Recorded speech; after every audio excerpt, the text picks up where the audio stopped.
It's time for Windows Weekly. Paul Thurrott is here, and man, are we excited. The details officially finally come out on Windows 8, a whole new interface. Paul explains all next on Windows Weekly. Netcasts you love. From people you trust. This is TWiT. Bandwidth for Windows Weekly is provided by Cachefly at CACHEFLY.com. This is Windows Weekly with Paul Thurrott, episode 211, recorded June 2nd, 2011. Windows 8 revealed. Windows Weekly is brought to you by Go to Assist Express. If you're an IT or software consultant, up your competitive edge and grow your business with Go to Assist Express. For a free 30-day trial, visit gotoassist.com/windows. And by Audible.com. To download the free audiobook of your choice, go to audible.com/windows. And by Netflix. Watch thousands of TV episodes and movies streamed to your PC, Mac, or TV instantly. Plus, get DVDs by mail in about one business day. For your free 30-day trial, go to netflix.com/twit. It's time for Windows Weekly, the show that covers Windows 8, Windows 8, Windows 8. And here he is, the man of the hour, Mr. Paul Thurrott, editor-in-chief of the SuperSite for Windows, news editor for Windows IT Pro, the author of many fine books, including the Windows Phone Secrets, and I bet you, Windows 8 Secrets is now on the agenda because he knows them all. Hello, Paul. Hello. Hello. How are you? Hello. How are you? Eric Lanigan, you know, who does our Tech Talkback show right before this show. It's a call-in show. They spent the entire show talking about Windows 8. Good. God love him. God love him, and he's just dying to hear what you have to say about it. Yeah. So how is it that we know so much about Windows 8? Was there some big presentation? Leo, seriously, do you go into a coma when Microsoft has news? What? Yes, I don't pay any attention. You saw that at D9 on Monday, Tuesday, Mr. Eric Schmidt said that the four horsemen of the tech apocalypse. Yeah, we'll get to that. That's not really important. Did not include Microsoft. However, sure. Sinofsky took the stage. Was it yesterday? Yep. At D9 and. Last night. And was it Sinofsky who spilled the beans? Yeah. Well, we knew this was coming. I mean, so at D6 3 years ago, before Windows 7 came out, they made a similar appearance where they showed off the multi-touch features of Windows 7. Right. It was the first demo of that. Right. So we knew they would do something. In the days leading up to this event, the rumors were very strong that it would be tablet-based, which is actually not technically true. But that's sort of what happened. And I think the exciting bit here is that they actually showed new UI, which is something they hadn't done 3 years ago. They just showed multi-touch running on top of the old Vista UI at the time. Right. So that was kind of unexpected, although as I was discussing this with people before it happened, I mean, if you assume that they're going to show what we think of as the tablet UI, and I'll explain why it's not the tablet UI. But if you think about that, you know, obviously it has to be the new UI because we know this is that tiles-based UI that I'd written about months and months ago, but without having actually seen it, but having heard about it from sources that I trust. So this, there was the possibility that this was going to be really different. That if they did show off this tablet stuff, they would have to show new UI, and they did. So.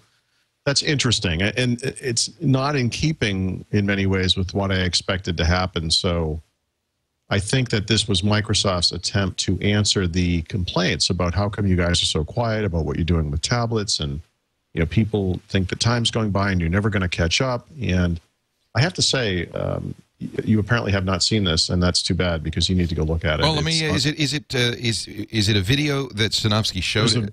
No, well, there's a video that Microsoft has. It's 5 minutes long, so I'm not sure that you could watch the whole video. Well, I'll tell you what. I'll run it while you're talking. I'll run it on top of your picture, and then people won't have to stare at you, and they can kind of stare at that. Yeah. So I guess what I would recommend, the video that Microsoft has, if you go to Microsoft.com/presspass, you'll see a link to an article. I think it just says Windows 8 preview or something. A first look at Windows 8. So the article. I'm sorry? I guess the first question I'd ask is this going to be out this next year? When is this going to be out? I mean, should I get excited? Yeah, it won't be out for Christmas this year, but it will be out within the next year or so. Okay. Yeah. Year or so. Well, I mid 2012. Mid 2012. Okay. It won't be the end of 2012. And we not, you know, I've been burned before. I mean, this isn't this isn't like the Longhorn preview, right? If I can achieve anything today, yes, it will be to bust the myths, and that would be myth number one. You know, Microsoft has announced things before and not delivered them. You know, Longhorn being the famous example. Right. Yeah, absolutely, they have. This is, in fact, I just wrote an article about this. I mean, one of the things you have to deal with, if you follow technology, Microsoft technology specifically, is that history. But the thing you need to understand is that Microsoft unceremoniously got rid of all of the people responsible for that. And the guy that they put in charge, Steven Sinofsky, was the man who got rid of those people. And he's the guy running Windows now. Right. And he doesn't show anything until it's ready to go. And if he shows you something, that means they're going to ship that thing, and it will be like he showed. It Well, he has a lot of respect. That's amazing. Yeah, this is not demoware. This is not, we hope it looks something like this. We hope it, you know, this is our dream for what it could look like. This is what Windows 8 looks like. This is it. It's real. Right. So let me get that one out of the way first. I mean, we can make different comments or even complaints about the Windows team or Steven Sinofsky, I guess, but one of the ones you can't make is that they would ever show something that wasn't real. So this it's real. Yay. That's the first thing. Yeah, okay. It's big. And it's really exciting, actually. I just didn't expect something this good this early. It isn't, by the way, it wasn't just D8. It looks like Computex, the Taiwan. Yeah, there was a separate, right. Yeah, that's going on there's today. Two things going on here. So there's a general Windows 8 bit of news. And then at Computex, I guess, Computex, which is in Taipei, I guess they showed off a coming generation of, you know, Windows devices and, you know, Windows PCs as we think of them now, but it increasingly over time, what will become essentially devices. Is it new hardware too? I guess if it's tablet focused, does that mean all PCs will be tablets? What's tablet focused? Windows 8? It's not tablet focused. Oh, it's not. No. See, again, no, I'm suffering out of ignorance. So I will let you tell me what it is. Yeah. So, you know, part of the misconception here is self-induced in a way, because of course I contributed to the pre-release speculation, because I get information from sources. You and Raphael were talking a lot about this. Yeah. Yeah. And you don't have the complete picture. So you can you look at things and you can make assumptions based on what you see and that kind of thing. So the conventional wisdom with Windows 8 was, and this is something I would have communicated in the past, is that if you ran this thing on a tablet type device or something smaller, you would have what we think of as the immersive UI. And that term simply comes from language that's used within the product itself. Although they never said that over the course of these couple of videos and the events that occurred over the past couple of days. And that it would look and work a lot like Windows Phone 7, right? Tile-based, you know, gestures, multi-touch, all that stuff. And if you were to run the same OS on an actual traditional computer, desktop computer, notebook computer, it would look like Windows does now. I mean, maybe updated with new look and feel, but, you know, traditional Windows desktop. But the interesting thing about Windows 8 is that that tile-based UI, that immersive UI, if that is what it's called, is, in fact, the default. So if you're showing the video, you might want to skip ahead to about a minute in, because is this the video I should show? This is the one I'm pressing. Just go to about a minute. I don't remember exactly where it kicks into the actual demo. Yeah, here we go. So I have to say, it looks a little like Windows Phone. It looks a lot like Windows Phone. The interesting thing is it actually has no technical relation to Windows Phone at all. It's not based on the same stuff. You don't write apps for it in the same languages. Now, she's demoing it with her finger. I mean, it is a touch UI. It's a touch screen. Yep. But that doesn't matter, because this UI that you're looking at is the UI that you're going to get by default in Windows 8, no matter what kind of computer you put it on. So it'll work just as... Now, that's interesting. So it'll work just as well with a mouse as with a finger. Yep.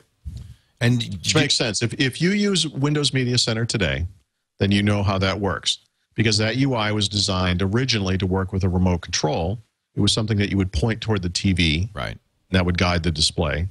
And then over time, and you could do some basic stuff with keyboard and mouse, but over time they actually optimized it for the keyboard and mouse, because what they found out was that that was how people were really using it. They were using it on computers, on laptops or whatever. Right. They also, by the way, in Windows 7 added multi-touch support to it, so it works that way as well. So I think that experience was what led them to this. In other words, a lot of people are going to want to touch a screen because they have that kind of device, a tablet or whatever. Well, I noticed that having used the tablets for a while now, I keep trying to touch my laptop screen. I do this all the time. Yeah. In fact, I do this all the time. Yeah. Kids now, when they go to a computer, they just want to touch it. So I think that's sensible. Yes, and I think touch-enabled displays are the wave of the future for that kind of thing, even for desktop computers. And that, by the way, this leads me to another Media Center anecdote, which is simply that when Media Center first came out, most monitors, computer displays, and TVs too, by the way, were square, essentially 4x3. Right. Over time, of course, HD TV took off and widescreen displays took off. So at some point in the development of Media Center, I want to say in the Windows Vista version, they optimized that for widescreen displays as well, right? That was one of the changes that came as the hardware changed, the software changed along with it. And when you look at this demo that he does, you can see that it has that widescreen vibe. It's got a widescreen kind of feel to it. Now, the interesting thing, and they never showed this, I'm curious, what would this display look like if you flipped it 90 degrees left or right and you used it in portrait mode, right? Will that start screen turn to match, and will it reflow in some way? I don't know yet because I haven't touched it. I mean, we'll have to see. But the point here is this: when you buy a Windows 8 PC, this is the UI. By default, this is what you'll get. Now, the Windows desktop is still available under the covers. I'm sure that corporations can, and in most cases will, customize their installs so that it goes to the Windows desktop, right? The old Windows 7 looking desktop. You as a user, I'm sure, will be able to go in and check a box where it says launch into the Windows desktop, not into whatever this UI is called, right? But the point here is that this thing is the default shell. It's the new shell. And it's interesting because, it looks like Windows Phone. I really, for all of the silliness between me and the Windows Phone team, the one thing I think anyone would agree with is that the Windows Phone UI is pretty excellent, and they did a really neat job with it. Of course, they're evolving it and all that stuff, but it works really well on a phone, and I think it's going to work really well on a PC as well. Well, this is the interesting challenge. Can you make a UI that works with finger, mouse, on a small device, on a big device? That's if they can do it. Yeah, phenomenal, and then it would be a big leap forward over, say, Apple or Linux or anybody else who's doing desktop OS. Yeah, right, exactly. So in my overview of this event, one of the screens I put up at the bottom was a picture of, you're probably familiar with it, that kind of iPad-looking screen where you're on top of the Mac OS X desktop. You can have that, I don't know what they call it, but you can have that screen come up where all your icons are in a grid. Right. And it's awful, right? Yeah. It's awful, but the thing I said about it at the time when this was revealed early in the year was at least Apple is thinking along the lines of we have millions, hundreds of millions probably of users who are familiar with this UI. So making this available on the Mac, even though it's somewhat cringe-inducing, at least will give those people a sense of familiarity, right? That they understand this and know how it works. And if Macs adopt some kind of a touch screen thing, of course, that would be nice for that too. But when you compare that UI to what Microsoft has done with this Windows 8 start screen, I mean, they're not even comparable. The Windows 8 start screen is beautiful. It's dynamic and colorful. And, or I know, at least from using Windows Phone, how these tiles are going to work and how awesome that is, There are elements to Windows 8 that are very similar to what Apple is doing in Lion around such things as, these new type of apps are going to be full screen all the time, right? That's how people expect these things to work. That's what you would want on a device, and that makes sense. But they're still giving an interesting concession to PC users who expect to run apps side by side and expect to be able to run multiple apps at the same time. That on this system, you can do something that you can't do on, say, an iPad, which is via a swipe gesture, and I'm sure a keyboard control will be available as well, bring up other apps that are running and have them run side by side, similar to how AeroSnap works in Windows 7. And you can have the thing docked over in the corner, the second app, or you can actually put your finger in the middle and drag back and forth. And that will resize the two windows so that these things literally will be sitting side by side. So that right there is actually kind of a big deal, I think. I know it sounds silly, such a small thing, but you know, that's one of those things with the iPad that's so frustrating and limiting if you're used to using a PC, which is, you know, you've got other stuff running in the background, but maybe you're doing something like I would do, which is switch between, say, a web browser and a word processor. I want to read something, and then I want to go back to the word processor and write. That's very tedious on an iPad. But on this system, of course, because it's a full PC, that's not just possible, it's easy. Do you still have windows with menus, close boxes, and all of that? Yes. So one of the buttons, one of the tiles that's on this desktop is the, I'm sorry, that's on, yeah, well, on this screen is a desktop button. And when you tap that or press it or whatever, it goes to the normal Windows desktop. So then you do get a full, normal, straight-ahead Windows 7 style desktop. Yeah. So this is a layer on top of. Yeah. Yeah, absolutely. Yep. Almost a shell. Well, okay. It is just a shell. I wouldn't use the word just. It is a shell. Another thing that's a shell is Windows Explorer. It's the user interface. This is not some little, you know, thin veneer that sits on top of Windows. Not any more than Windows Explorer is for Windows today. I mean, this is the new shell. So you still get access to the old stuff if you want it. You can still run all your old apps, and they'll still come up normally. But what Microsoft wants people to do is write new apps that will look and work well within this environment. You can still bring up Word 2010 or Excel 2010, which was done in the demo. That's a challenge for Microsoft because you've got to keep compatibility with previous generations. Well, it's there, so it's 100%. Right. There's no that's what's beautiful about it, right? I mean, they have to do this. You know, one of the big complaints is, you know, Apple proved that the right way to do this is you start with something simple and then you move it up the chain, not the other way around. You know, Microsoft is putting something simple on the front of something that is heavy and complex in the background, and that's cute. Except that Microsoft's user base is so much bigger than Apple's PC user base, and they have all these different needs and wants. We have all the corporate concerns and all that kind of stuff. So Microsoft can't do the same thing. I mean, they can't just start over from scratch. There's too many users. And I honestly didn't think that this sort of thing would work. Now, again, I haven't used it, but having just watched this video, pretty impressive looking. It looks great. And you slide it to, it's very much, so you slide to the right, you get a bar at the top that has a start menu, and this is the new start, by the way, is the Metro style interface. Yep. Yeah, so there are gestures to do things like Windows flip or like Alt tab. Right. Switch between apps to bring up that context menu that you were just talking about. This video I'm showing, by the way, is the Computex speech. Computex, yeah. It's basically the same. They're doing the same demo that's in the video. Yeah.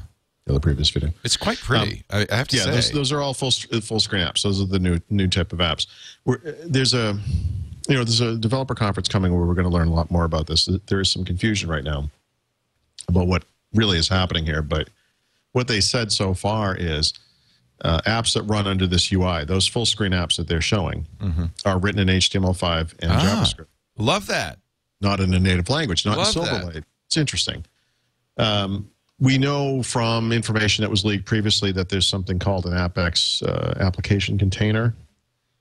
I don't know now if it's going to be possible to write these apps in other languages, perhaps, or whatever. But again, we're moving to this kind of simpler, flatter UI.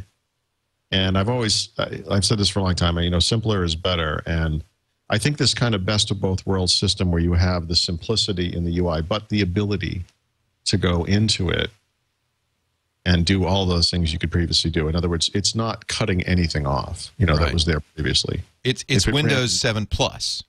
Yeah. Yeah. It's very, very interesting. It brings together a bunch of things I had heard from other people at Microsoft over the past year that were kind of disconnected before, but now suddenly make sense. So, for example, one of the things I had heard was, and Microsoft actually publicly admitted this during this revelation, the system requirements for Windows 8 will not be any higher than they were for Windows 7. They'll be identical. Wow. So if you have a computer that can run Windows 7, it will run Windows 8 just as well. And I thought to myself, there's no way that's true, right? How could that happen? but when you see what they've done here, you're basically just putting an Internet Explorer overlay, I guess, or however. Well, think about it. The iPad isn't faster than a desktop computer and does all these things. Right. Well, but it's not running Windows underneath. You know, yeah, it's still Windows. I mean, it's still Windows. I think modern Intel chips are good enough at context switching. Okay, so there's that. The other thing I had heard was, or the other thing I had heard in response to a question I asked, which was, Microsoft has achieved great success getting corporations to roll out Windows 7, much bigger than Vista, of course, and really the first time since Windows XP that a new version of Windows is being rolled out with such numbers. And that's great, but that's going to be a problem for Windows 8 because when Windows 8 comes just 3 years after Windows 7, those corporations that rolled out Windows 7 are not going to jump on the bandwagon and do that again. Migrating to a new version of Windows is time-consuming and complex and can be expensive depending on how you do it. And this is not something that companies want to do every 3 years. So I asked Microsoft, do you address this in Windows 8? I mean, is there a way that you can convince these companies to upgrade? And the answer I got, which was really interesting, was, to me at the time, I didn't quite understand it. She said, we don't have to worry about that. We have engineered Windows 8 in such a way that Windows 8 can sit in a network alongside Windows 7 machines. They will appear identical for all intents and purposes, and it just doesn't matter. As far as we're concerned, a Windows license is a Windows license. If they have software assurance and they're paying on a subscription basis for Windows, they get Windows. They could have some 7, some 8. We don't care. There's a start menu. I see it now. I see the full desktop. Yeah, it's underneath. So really, this is a shell. I mean, you said that already, but I just want to kind of reiterate that. Of course, you could do all of the same things you would do with Windows 7 because it's Windows 7 with a UI shell on top that supports HTML5 gadgets. Yes. The only thing I would say is this. Anyone, and people do this, Stardock and others have created these little shells that kind of replace Explorer. Not really, but they augment it or change it in some way. That is not what this is, right? There is a little bit more going on here. Well, it's definitely real rethought. I mean, we're looking at the file browser here, and it's rethought to work with touch better, obviously. Yes. But it's also not. It's not just an application, right? It's not an application running on top of the real shell. It is in fact the real shell. The thing about this shell is that it's going to have this incredible body of APIs that developers can target. It is itself a new platform. Yeah. And that is the way they describe this. So, we need to wait and see what that platform is compromised of. But the thing to understand is this is not, Windows 7 plus this other app, which makes it look pretty. It's Windows 7 plus this new shell, which, by the way, is a complete platform. And we'll have this ecosystem around it of, by the way, an app store that runs in the cloud, developer APIs, third-party apps and services, all that run in tandem with it. It does things that are not possible in today's Windows shell. For example, you may know in Windows 7 that they have this concept of a library. And a library is something that aggregates content from multiple folders and presents them in a single view. It's pretty powerful.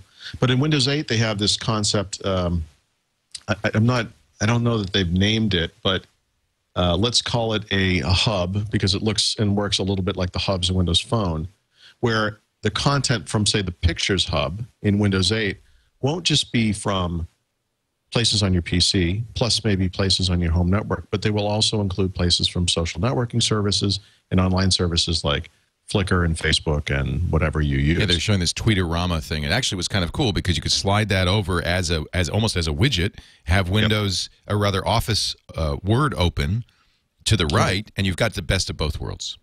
Yes, best of both worlds is a good way to put it. There's also some, and I don't actually quite understand how they do this. It's in the video, but you know how you can multi-select things in any OS. Yeah. They actually do multi-select across different locations where they multi-select a little bit from the desktop, they multi-select a little bit from the home network, they multi-select a little bit from a online service, and then they paste it all into one location, and all of those files that they had go down and go to wherever they were putting it.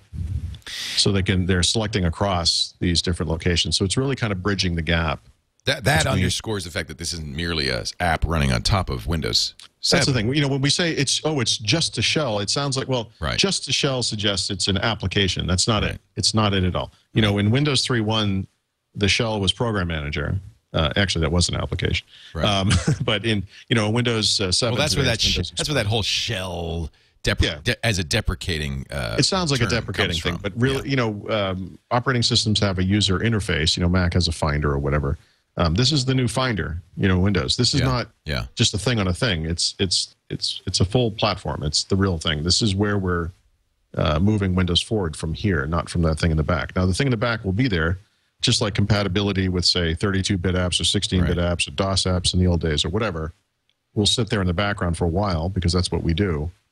But eventually, that other stuff could go away. And maybe on these. And when you think about the way that ARM devices will work, ARM-based versions of Windows, that stuff's not going to be there. Right. I mean, it'll be a desktop, but it won't run those old apps. It won't be the full platform, and that's an interesting place where they make that break with the past. Right. It does seem like, and I feel a little bit like we're being railroaded here. It does seem like, because Apple's moving into this direction a little bit too with the full screen apps.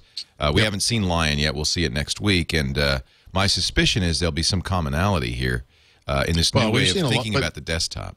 We have seen a lot of Lion. I mean, yeah, there have been 3 developer previews. Right. They're not going to come out next week and change it. I think we already know it. This is a step ahead of that, but both are moving in that direction, and whether we want to or not, it's kind of interesting. It's almost like we've decided this is what you want. Well, I mean, actually, I don't think of it that way at all. I think of it more. I'm going to find my Lion article because I want to point out. Well, and I should say next week that we're going to Windows Weekly is going to distress some, but you're going to talk about what Lion in this context. Oh, of course. Because the announcement will be on Monday. Lion and iOS. I mean, maybe iOS even more because iOS is closer to this, really. And iOS has a much bigger impact, I think, on the Windows world. Absolutely. But yeah, I don't even have to bring up the article. In fact, since we'll be talking about it, Apple has an event happening next week. Next week is a good time to talk about Apple. But, there are these events that occur in the industry that aren't always Microsoft, right? RIM had their BlackBerry World. Google does I/O. Apple does WWDC. Microsoft, well, they're going to have a new conference this year, but I mean, they just came out with some Windows 8 stuff, so obviously there's a lot to talk about here. These things all impact each other. They don't exist in a vacuum. My argument right now is that unless something dramatically changes with Lion, I like that Apple is looking towards their mobile devices for inspiration on how they can advance the state of the art with their desktop OS. It makes sense. But when you look at some of the UIs, they're not really that exciting. You look at it like, yeah, okay. Grid of icons. I mean, yeah, it looks like the iPad, but isn't that one of the things about the iPad that isn't actually that great? It's like, okay, I mean, so it's familiar. That's nice. I think the thing that's so exciting about this is, there are these guys who, use Media Center and love it and don't understand why the rest of the world doesn't use it. There are these guys who use Zune and love it and don't understand why no one understands how great it is. Same thing with Windows Phone. There were guys who use Microsoft Technologies products like smart displays and those ultra-mobile PCs that really kind of never went anywhere in the market. But, the people who used that stuff will tell you what a shame that is because it was so great. And I think the cool thing about Windows 8, the stuff that I'm seeing here is there are little elements of all of those things here still that there is a kind of a visual legacy or a user experience legacy that has really still permeated through Windows. It's still there. One of the parts of the demo is a split keyboard. So if you picture holding an iPad in horizontal mode, so that it's wider than it is tall, if you're holding the device in your hands and standing up, you can't type on it, right? Because the keyboard occupies the lower 2/3 of the screen. It has to be sitting on something for you to type on that thing. One of the options they have on this system is a split keyboard, where the keyboard halves go over to the sides of the screen and you can type with your thumbs. That's something that Microsoft debuted in Ultra Mobile PC 5-6 years ago. I don't even remember. Nobody ever used it. You could find a screenshot of it on my site. I did use it at the time. It's in the book. Windows Secrets, both editions, all 3 editions, have a picture of this thing, and here it is again. It's different. You know, it looks a little different, but it's the same idea, right? Split keyboard. So you could walk around with this thing that looks like an iPad, runs Windows 8, and still type in that mode, something you cannot do on an iPad. It's a little thing, but it's cool to me that that stuff's still in there. I agree, yeah. You know, it's nice. So this is a tablet OS as well? I mean, what? What are you laughing at? What are you laughing at? Let's go back. Let's go back. Let's go back to the top. Can we start over again? Windows 8 is it's for all PCs. Because I'm just looking, and he's showing a lot of tablets here. He is showing a lot of tablets. But again, I think this is on purpose because people are saying, Microsoft, what's up? How come you're not doing the tablet thing? You're not doing tablets. Actually, the tablet he's showing right now in the video is a Windows 7 tablet. So they're showing shipping devices now. But this is their response, is like, look, I know you think we're late. Here's why we're late. It's going to be worth the wait, that kind of thing. I think that's the point of what they're doing here. And I think they may have a point. I mean, but I think the other thing to remember is this is just a peak, right? This is the first thing that they've released. Their promise is that over the coming weeks and months, they will release more videos showing off more features of Windows 8. And maybe they won't be as revelatory as this one. I don't know. But one of my expectations is that you will see a Kinect style gesture in the air, not gesture in the sense of a touch gesture, based element to this UI, where if you were sitting in front of an HD TV, you could have Windows 8 running on the TV, which, by the way, would be all the more possible thanks to this ARM thing, without having another box, you know, literally Windows 8 just in the TV, and that you could interact with this UI using your hand in the air, like you do with Kinect today on the Xbox 360. If that's not in Windows 8, I'll be really surprised, but I think you can at least agree that this is coming at some point, and it's certainly feasible and possible today. And it would behoove them to consider that kind of a UI as they designed this. But and I think that's the point. Because I think they have. I mean, it's very, it's very Minority Report, very slidey back and forth kind of. Well, yeah, and by the way, if you've you've used an Xbox 360, right? So look at this start screen and tell me doesn't this look a lot like the Xbox 360? Yeah, good point. So they're moving them all together a little bit here. Right. Now, the Xbox 360 UI, the Windows Phone UI, and the Windows 8 UI probably share no common elements at all from a programming standpoint. They probably do not come from a shared code base of any kind.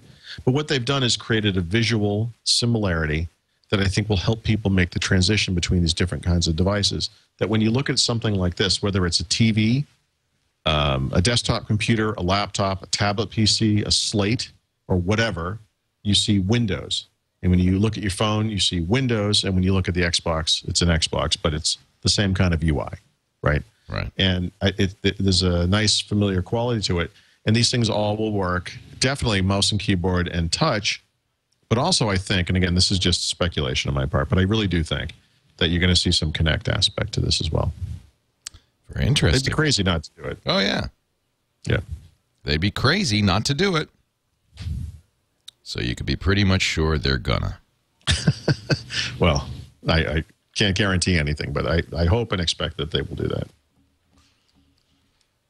Okay. Okay. So does this surprise you? I mean, given all the research and stuff you've done up to now on Windows 8? So two things are surprising here. One, again, is I thought that this UI would only be for tablets. Right. You know, if you think about the way Media Center works today, it sits there on your PC and no one uses it. But you could be on a laptop on a plane and go into your start menu and run Media Center, and you can use it to watch a movie or a TV show, whatever. It works. It's fine. You could, on a desktop computer, run Media Center and put it full screen or not or whatever, and it would work fine. But most people don't do that. And I thought that that would be how this thing was. I thought that this immersive UI would be sitting there on your PC, but you wouldn't use it unless you were using a tablet. I sort of imagined that there would be a kind of a new line of computers that were essentially slate computers like iPads, but you would dock them to a keyboard, you know? And if you were walking around with this new kind of slate without the keyboard, it would look like this. But when you docked it onto the keyboard, that would disappear and the Windows desktop would come up and you'd get to work. That's how I sort of envisioned it. Mm-hmm. The fact that this is the default UI for everyone is surprising to me. But then, in a Monday morning quarterback kind of sense, it makes sense, right? All of a sudden, you're like, okay, this makes sense. The other thing that surprised me was just the fact that these new apps, the apps that launch full screen from the tiles, are based on HTML and JavaScript, web standards. I didn't really expect that. We knew that Windows 8 was going to have IE10, and that IE10 would have, be even further down the road from a standards compatibility standpoint. But I'm still a little confused by this, simply because I have information to the contrary. That's the case. I don't know if this is a late addition or a late change or something. I really don't know. But my understanding was that the Windows desktop, the PC OS and the Windows Phone OS were kind of running down these tracks and going to collide like trains. And that on the other side of it, you were going to have this new application package that would work on both. And that Windows Phone, to all intents and purposes, would disappear. That they would still have something called Windows Phone, but it would really just be Windows 8 running on an ARM chip with this UI, but on a very small form factor, small screen. That's really what I expected. It doesn't mean it's not happening, but that world suggested that developers who had created Windows Phone 7 apps would find it very easy to port their apps to this new system. But now that this new system is not based in Silverlight and is in fact based on HTML5, now I am a little bit confused. So I don't know. That's still a little surprising. I mean, there's a lot to learn, so we're early days. But I think that's part of what makes this so exciting. I mean, it's I think I listened to the end of Eric Lanigan's show, and somebody had said something along the lines of, this is kind of scary. And it's like, it is kind of scary. That's why it's awesome. It's what's scary about it? Just because it's so different? Because it's so different, yeah. I think there are still a lot of traditional Windows guys around who look at this and they're like, no, screw this. What is this? This is like Fisher Price. I don't like this. But I've seen how the real world is going, and you see iPads all over the place, and you see people on their smartphones, whatever phone they choose, and you have this sense that this is where computing is going. We've talked about this, that the iPad and those kind of device-type tablets were going to move up the chain and pick up more PC-type capabilities, and that PCs were going to move down the chain in a way. Down is the wrong word, but, achieve things that are possible on the iPad, things like Instant On and simple UIs, right? And just achieve simplicity. That should be a goal on the PC side, to become more like those devices. Right. And then when you see this, you realize Microsoft gets this. This is their attempt to do that. And I think what they're doing makes a lot of sense. I never get to say that, Leo. I know. It's like this is a whole new Paul Thurrott.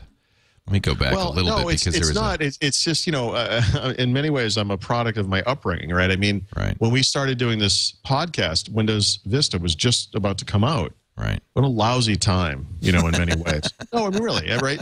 Because Windows Vista was the bastard stepchild of Longhorn. It was awful, right? Compared to what the dream was. Microsoft was struggling. I admit it. They were struggling just a touch.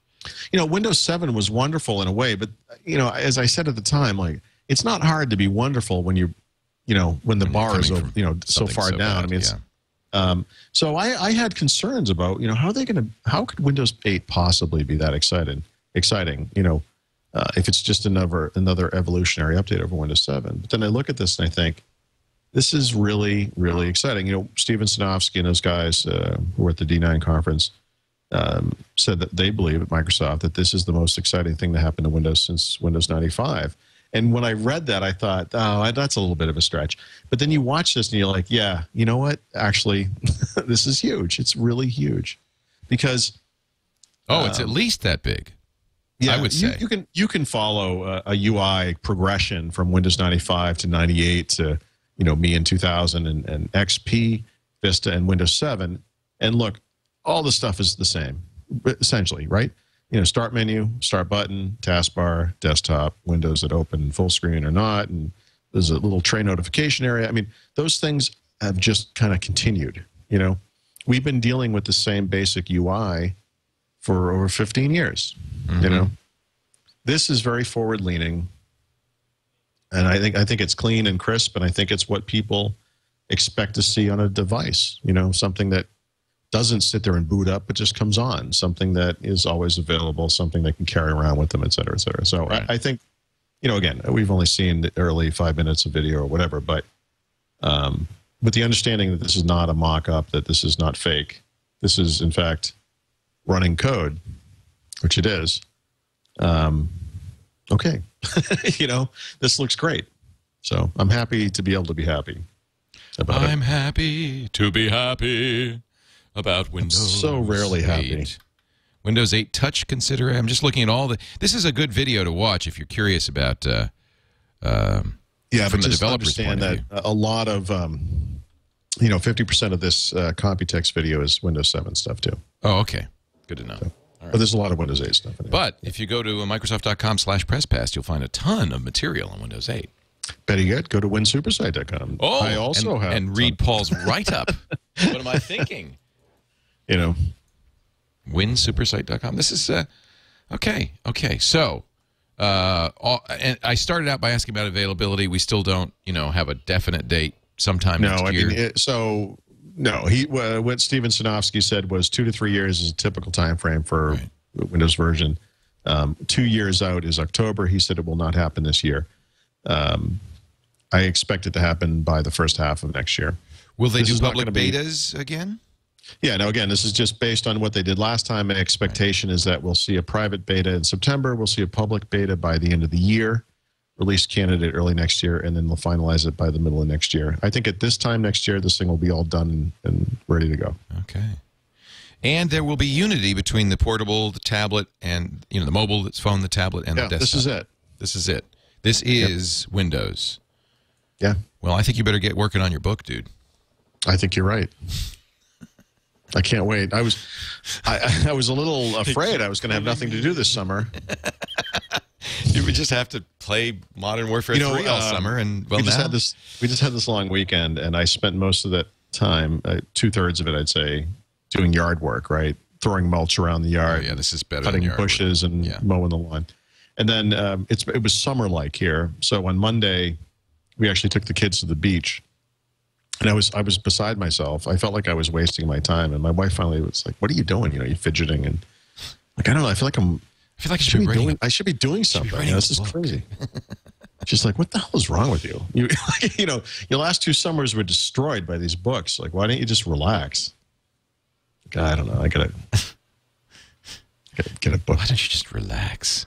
You should write a book. Writing a book's good, right? Oh, boy, yeah. Remember how much fun it was last time? I can't remember it. That's the problem. Didn't I tell you something? Weren't you supposed to prevent me from ever doing this? No. No, I don't remember that. You're We'll not have to there go for- back and review the tapes. Okay, ladies and gentlemen, Paul Thurrott, book author. Yes. Microsoft has rejiggered its conference schedule to accommodate this. We'll talk about that in just a bit. Also some Windows Phone news. But first, let me remind you about my friends at Citrix and their great product line, including, for those of you who work in support, go to Assist Express. What a great program this is for people in the IT or software consultant realm. I know it's always a big deal getting, if you're doing this privately, your business up and going and getting an edge on the competition. And Go to Assist Express really is the kind of tool that can make a big difference there. Your clients will love it, and you will be more effective and more efficient. It provides an easy, fast way to connect to your clients' PCs or Macs, letting you fix the problem, move on to the next challenge, fix that problem, move on to the next one. You can handle more support requests more quickly. That means more revenue for you. You'd eliminate the travel time and overhead costs, and you really make those phone calls go away too. You will rise above the competition with faster, more convenient, more professional service. Let me just kind of give you a little draw a picture of what it looks like from your client's point of view. They call you up. They say, "Hey, Paul, help me. I don't know what's going on. My computer's acting funny." And you say, "No problem. I'm going to send you an email with a link. I want you to click that link." Or if you're in a chat, you can say, paste it in there. Or you can even say over the phone, you can say, "All right, no problem. I want you to go to a website, open your browser, go to Assist Express. You go to gotoassist.com. Here's the trouble ticket number, and I think it's a 9-digit number. Boom, boom, boom, boom, boom, boom, boom. They enter it. Now, even if they've never used GoToAssist Express before, the software downloads very quickly. It's Java-based, I think, is how it works. And it downloads very quickly. And, 30 seconds later, you're saying, okay, I got it. I'll take it from here. You could chat with them. They can watch you while you're working. You can show them your screen, too, using that great Citrix backend. It's just really remarkable. They have day passes if you do this occasionally, but I would recommend the month-to-month subscription. It's unlimited support, Mac or PC. You get 8 sessions at a time if you want. You can have unattended support, so they don't have to be there. There's just so many great. You can even drag and drop files from your computer. There's hot fixes and patches and so forth. Here's what I would do. Visit GoToAssist.com right now and get a free trial for 30 days. GoToAssist.com. Actually, go to GoToAssist.com/Windows. And that'll just you'll take it from there. GoToAssist.com/Windows. If you're in support and you haven't tried this, please do me a favor. Do yourself a favor. Try GoToAssist from Citrix right now. So, PDC is gone? I don't know if it's gone for good, but I don't know why they did this. It was a mix, I think. They told us that they were not going to have a PDC, which we were expecting. We were expecting one for Windows 8 this year. Right. But we're going to have something called the WDC. They never explained what that stood for. I think, actually, no, I did have a couple of people from Microsoft confirm that it was the Windows Developer Conference. Well, that seems logical. But the thing is, PDCs date back to the mid-1990s. They've always been held around specific technology initiatives. There was the .NET PDC. There was the Longhorn PDC. Right. Having there was a Windows 7 PDC. It seems like that would be a fine tradition to continue, but for whatever reason, they have rebranded it, and now they're calling it the Build Conference. I like that. And yeah, it's a fine name. Sounds modern. Yeah, maybe that's it. It may be because of this web-based influence that's happening in Windows 8. Yes, that exactly. They want people to think along those lines. I don't know. So I think that's it. It's happening in September. In Anaheim, California. Good. So good. Let's go. Let's go there. Yeah, I'm there. I think that it's interesting how many things now use HTML5. I know. As their, but I like that because it means you learn those skills and you're really kind of in a great shape to design everything. Listen. I agree completely. As long as there's good tools. Yes. Well, and by the way, so Microsoft makes amazing developer tools. So, and they have decent HTML capabilities, always have. I'm curious to see, I'm not curious. I know what they're going to look like. They're going to be great. If they're going to be just like the ones for Windows Phone, it's going to be really neat how you can build these applications in Windows. I think this is going to be a real strength of this platform, but we'll see. I just can't wait for this thing. I mean, I'm... Are you studying JavaScript right now to get ready? No. I mean, JavaScript's pretty straightforward, but it's funny. Even Steve Gibson, who is the assembly language guy, right, has been learning JavaScript. And I have to say, more and more, as ugly as JavaScript was and I guess still is a little bit. It seems to be the language to learn right now. I actually think JavaScript's fine. I mean, from your basic C-based language standpoint, it's very straightforward. I find some of the things in Objective-C in particular to be very difficult, and I think JavaScript by comparison is much easier than Objective-C. I mean, the DOM module and everything. But but what is difficult is the DOM model, I should say. But what is difficult is, and I think they probably will fix this, is the fact that JavaScript has been, really doesn't have a very good standard, and every browser does it differently, and it's just that's kind of it's ECMAScript, I think, is what we're looking for here. But whatever. The two things. I made this observation at Mix. Microsoft and of course Google does this. Apple will do this. They'll do these demos where they show HTML5, whatever it is, doing something on the web that's a lot like what we would think of as a traditional native app. Right. And the crowd goes wild. But I always have the same reaction to that, which is like, this is cute. Like, oh, you're playing video inside of a window there, and you're mapping it onto the side of a cube, and the cube's spinning, and the video's playing on all sides of the cube. And I'm thinking, that's really neat. It was really neat in 1998 when I saw you do it on a computer. But you could do it in JavaScript. No, I get it. I understand. I'm just saying, I think for this stuff to truly come of age, it's not going to be ever possible. I don't think, other than from a cross-platform standpoint. But it's not like HTML5 is ever going to do something that's not possible in a native programming environment. That's not really the point. But I would like to get to the point where that native stuff just doesn't happen that much, and now I see something new in HTML5. You know, because I would have to say, to be a curmudgeon about it, to date, a lot of the HTML5 stuff is simply re-implementing stuff that was really cool in C++ or whatever 5, 6, 10, 15 years ago. But look, I can do it on the web now. You know, I can play this a version of Doom that runs in a web browser. Yes, there is. Isn't that funny? It's a Quake Live, you know, a service that runs in a web browser. It's not HTML5. That's not HTML5. But the Doom is, I think, is JavaScript. They've rewritten it. I think so. Yeah. So cool. But, you know, when I was playing Doom on my own computer, my son wasn't even born yet. And the kid, my friend's kid who would sit on my lap while I was playing just graduated from college. So it was a long time ago. Right. Is what I'm saying. You know, it's that's been a long time. So it's cute. I'm glad. I'm I'm all over it. But you know, more needs to happen there. Right. The other thing I forgot to mention in the context of Windows 8 is, you know, I've seen some complaints about from people, you know, because they do this demo where what they're trying to show is backwards compatibility, and they run Excel, you know, Microsoft Office, the current version. And people say, oh, you know, it looks terrible. It's like this jarring, you know, change. It looks like, you know, the Windows desktop. Right. It's a backwards compatible demo. That's the point. Microsoft Windows is not going to come with a new version of Office. That's the Office team. So I don't know this for a fact, but my expectation will be that the Office guys are going to release some new version of Office that will target Windows 8 and will look awesome in Windows 8. And that would be the point, wouldn't it? So Microsoft will have to support this new environment just like other developers will. So I would expect Microsoft's own applications, you know, to look and work well within this environment as well. But it's not going to happen to the version they released last year. It's the one that's coming next. Right.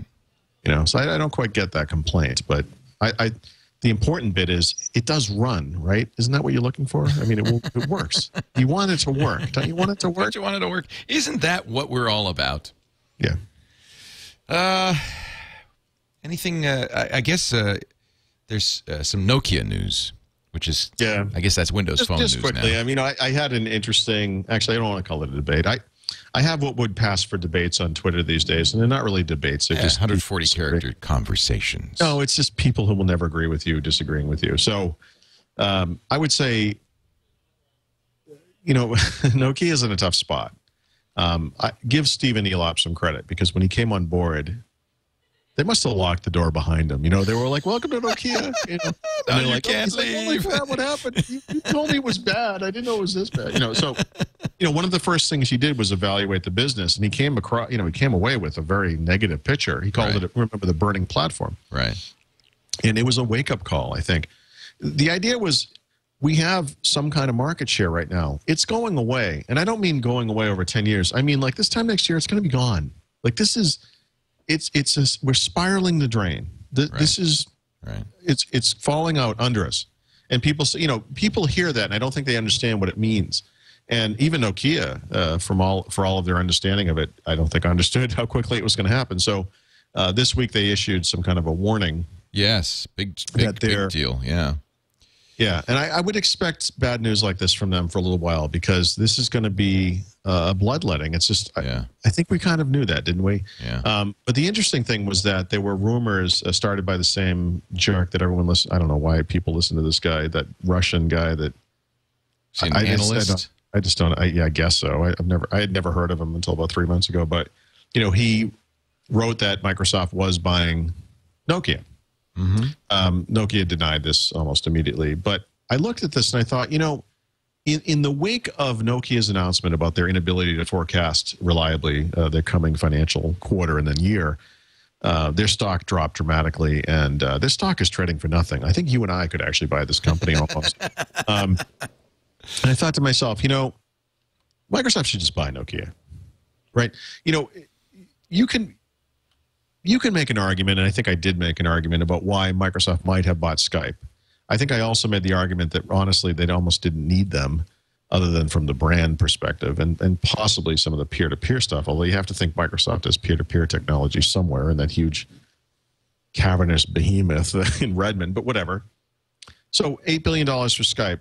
Skype is not core, I don't think, to Microsoft's business. No, but I look at Nokia and I think, they're core to Microsoft's future, aren't they? Yeah. I mean, I actually think that would make a lot of sense. So that's not happening, but I just wanted to throw that one out there. I mean, if you're okay with the Skype thing, Microsoft has a lot of money. In fact, you may recall I wrote the article, how Microsoft can save Microsoft. One of the apparently my child is being murdered outside. One of the we barely hear it. Don't worry. The screens won't upset me. Yeah. Yeah, I always tell my kid. I told my daughter once, if you're going to choke, could you either do it in the other room or do it quietly? So she wasn't choking, of course. But no, anyway, of course, she's still with us. I'm not a madman. No. So I said, Microsoft has got X amount of tens of billions of dollars in the bank. I mean, spend it. Just spend it. Why don't you start buying companies? Twitter, Nokia. Pull the freaking trigger is what you're saying. Don't just sit there frozen. Spend it until you can't spend anymore. Right. Spend it until some antitrust somebody finally says stop. Spend it. Just do something, Spend it. That would be a good song. Yeah. Spend it till you can't spend it anymore. I'm trying to learn rap. I'm going to the school of rap.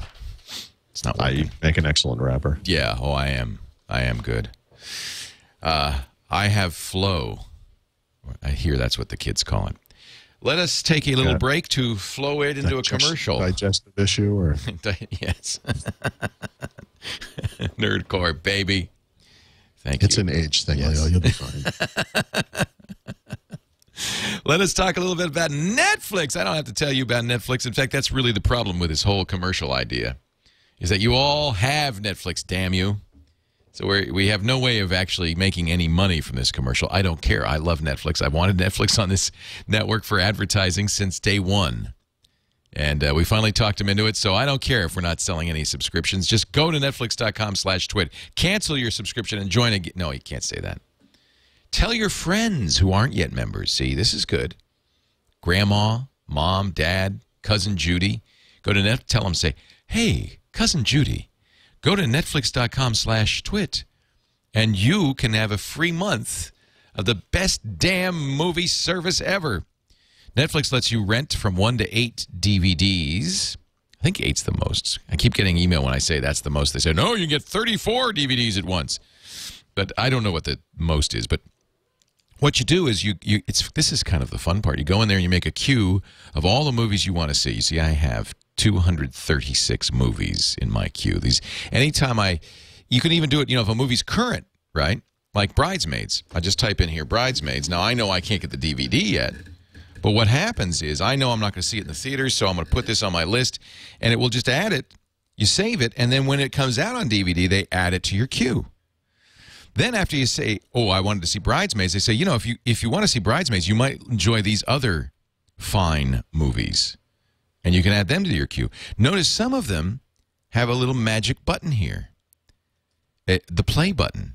You can add it to your instant queue. And this is the thing that's making Netflix so cool for me. This watch instantly. Now, tens of thousands of movies available for you to watch without waiting for the DVD on impulse. This is encouraging your impulsive movie watching. And every time I go here, there's a new movie, new TV shows, new things to watch. There's Toy Story 3, Hot Tub Time Machine, Kick-Ass just came out. Not my favorite movie, but if watch instantly, you'll watch Daddy Daycare because, hey, if you don't like it, you just pause it or you go to the next one. You can see Goldmember and not feel guilty. That's what I'm talking about. Oh, Craig Ferguson.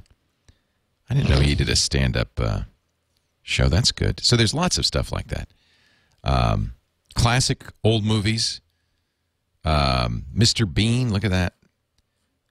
Reservoir Dogs. Did you miss that? Or do you want to see it again? What a classic that is. Mr. Blue and Mr. Green. Chicago. Yeah. Who knew that Renee Zellweger could sing? Well, actually, she can't. 8 Mile, if you like Eminem. These are all movies you can watch right now, tonight. All you have to do is, and free, go to netflix.com/twit and sign up today for Up. I loved Up. What a great movie that was. That made me cry because it reminded me I'm going to die, and that makes me cry. Feel-good movie this It's a summer. feel-good movie. It is kind of a It's point. a movie about death. Have you seen the movie? Of course. It's beautiful, but it is kind of It's wistful, I guess. wistful, poignant. Because his, well, anyway, we won't. The effect, this is an example of, I think the best part of Up is that montage at the beginning of their life together. Yep. Just watch that, and you've paid nothing, and you can skip the rest of the movie. It's really, I mean, this is what I love about Netflix. Now, if you're not a member, I don't know how that happened, how you escaped, but please, try it now. Many people don't know how good Studio 60 on the Sunset Strip was. It just got canceled after one season. It's an Aaron Sorkin show. I just loved it. And you see, they knew that I would love it. Our best guess for Leo, 4.4 stars, almost a perfect score. They knew I would love it based on my interest in Doc Martin and Angels in America. I don't know how that has anything to do with anything. Here's what I suggest. Tell your friends if you're already a member. If you're not, do it yourself. Netflix.com/twit. And we are so glad to be able to plug. See, I only do ads for the stuff I love. Even if... I just have one thing to say about Netflix. What's that? I will never watch Daddy Daycare. But if you did, it would cost you nothing. Right. And you could watch a minute Actually, and go, I'm you sorry, know what? That's incorrect. The cost of that movie would be astronomical, but it would be to your soul.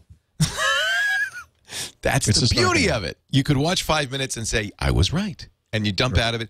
And the thing is, when you take the trouble to go to the movie store and get a movie, or pay, you pay $6.99 for video on demand, it's like, yeah, you're gonna watch it. This way, you just take it. I've done this so many times on Watch Instantly. Yep, that's as bad as I thought it was going to be. Sometimes movies are so bad you watch and it's free, right? So you go, I got to see this. This is Waterworld. Sure. Bad movie. I kind of like Waterworld. Oh, God. Aside from the Dennis Hopper stuff, it's actually not. All right, maybe I'll go back. The Postman was terrible. The Postman, no. So this is the was... deal. It's $7.99 a month for. See, everybody in the chat room saying they liked Waterworld. Yeah. See. All right. I don't know how that movie got such a bad rap. People talk about these movies that are supposedly like the worst movies of all time, like Hudson Hawk. That may be my single favorite movie ever made. No, really? Yes, it's fantastic. Huh. If you're looking, I'm telling you, Bruce it's the Willis. funniest movie ever made, ever. Hudson I Hawk. love it. All right, well, I'm putting it on my list. Let me see here. Love it. Yeah, see, here's the beauty. I can watch that tonight. I could watch it right now, actually. Look, see, 1.5 stars it's rated. Yeah, no, it's a crap. I'm telling you, for me, that's movie. 5 stars. Let's watch it now. Forget the rest of Windows Weekly. We're now going to watch we'll Hudson just rip Hawk on together. it MST style. We do have this kind of new... We don't need to. It's beautiful. It's hilarious. Really? Yep. So, so I started this streaming, and now the movie's playing. Mm-hmm. And I can watch the whole thing. It's in high def. There's the horsey. Doesn't it make you... I mean, just... Like... Actually, here's something people will enjoy about this movie. What's that? Because I'm known for this picture of a coffee cup. Yes. Right? Yes. In this movie, this guy gets out of jail, Bruce Willis, in the very beginning, and all he wants is a cappuccino. Actually, it says... I know how he feels. He keeps getting a cappuccino and it's shot out of his hand or it's poisoned. So during the entire movie, he's trying to get this drink. Okay, I got to watch this. It's beautiful. I'm going to actually watch this. Look how good that looks, by the way, on the screen. This is just streaming via Wi-Fi on my on my laptop. Well, wait a minute. I didn't know it took place in the Middle Ages. It doesn't. This is a little prologue about the Michelangelo and the making gold out of lead. Oh, it's a setup. It's the setup. I like it when they do that. Fifth Element. I like this movie so much. This is going to be slightly embarrassing. I have the novelization of this book. Which includes additional information about the characters. And the Bigfoot? Does it explain the Bigfoot? No. No, nothing explains that. I don't think that's real. Anyway, Netflix.com/twit. $7.99 a month for unlimited watch instantly. And frankly, I think that's the best value in entertainment there is. I mean, how much is a video on demand on Comcast? $5 or $6, $7 sometimes? Sometimes more. It's $5. It's $4.99 or $5.99. Sometimes $6 for HD movies. Yeah. One movie. This is on Fios, not Comcast. One movie. Yep. Now $7.99 unlimited, and for the first month's free. So go ahead and do it. And Jimbo666 says Hudson Hawk is seriously the worst film ever made. Right. He's wrong. Kick him out of there. You're booted. That's it. Jerk. Jerk. Look, I can take your Apple crap, but I'm not going to listen to any complaints about Hudson Hawk. And Derek saying the only problem with Netflix streaming is its selection. Derek, I don't know if you've looked lately, but they have vastly increased the selection. At this point, there's every time I go there, there's something, because I don't plan it. I just go in and I go, oh, got to see that. Every time I go in there, there's something new. I didn't know Hudson Hawk was on there. Right. I don't know if I'm happy about that. You will be so happy. You will call me at home the night that you watch it. It's and then we'll just reminisce about all of the awesome parts of this movie. I'm not watching Ishtar. I don't care what you say. No, I don't. That movie's no good. It was really terrible. Some bad movies are really bad. Some of them really are. Yeah. Really bad. Yeah. Hudson Hawk, 23% on Rotten Tomatoes. That's pretty low. I hear you. But when did we ever get ruled by the consensus, I ask you? We're kind of like Steve Ballmer sitting there in our ivory tower. Do you remember the movie Spaceballs? Yes, the and that was a Wars terrible parody? movie. Mel Brooks. It wasn't a great movie, but I saw it in the theater, and the opening scene where the spaceship comes over the top, and it just keeps going and going and going. Yeah. I laughed. I was laughing so hard I almost peed my pants, and I was the only person in the theater laughing. You got it. I thought it was so beautiful. The longer that thing kept going, the better it was for me. It does kind of beg, it's of course play on the way Star Wars begins. And who can forget 1977 and that thing? Oh my God! It was you get the little ship, and then suddenly the big ship, and you go, wow! That's a special effect. Yeah, you see, it was like just the power of the Empire. The size of this thing. Yeah. Which is why The Empire Strikes Back is such an awesome movie, because in that movie they have a ship that makes those ships look like little dwarfs. Yeah. It's the gift that keeps on giving, Leo. And thanks to our chat room, who has suggested a site called Feedflix, where you find out what the new movies are going to be on Netflix streaming and which titles are expiring soon, because some come, some go. Yep, that's true. So, if you're saying, oh, I can't wait till Spice World is available on Netflix streaming, good news, tomorrow it will be. All right, so this is messed up, but assuming that's the only movie they ever made, I assume they only made one, right? I think probably. That movie's actually excellent. Okay. And, hold on. Roger Moore, right, the guy who played James Bond, is in this movie. Huh?